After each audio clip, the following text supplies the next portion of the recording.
روزی از دنیای من خالی شد، آغوش من زندگی باسم حروم، هیچکی نکرد دل و آروم. آرزو بر دل شدم، بی خیال غم شدم، هر جایی بیا به رو اما گوش هر کس شدم. زندگیمو پس بده، آبرومو پس بده، نه نمیتونی گلم، گفتم که از دستم نده.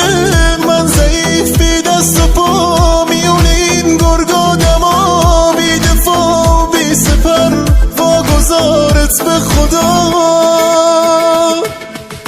دستتو گذاشتی دو دستام، گفتی تا فردا ها پیش تو میمونم. سرتو گذاشتی روشونم، گفتی بات میمونم. چی شد؟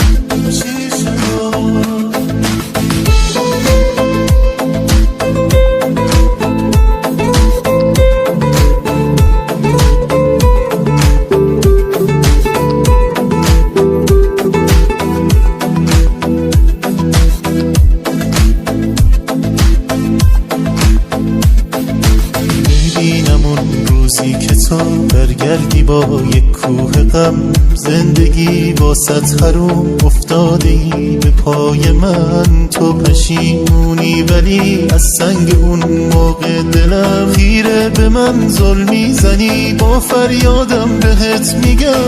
زندگیمو پس بده، آبرومو پس بده، نه نمیتونی گلم، گفتم که از دستم نده. من ضعیف بی دست و پا میون این گرگا دما، بی دفاع بی سپر واگذارت به خدا.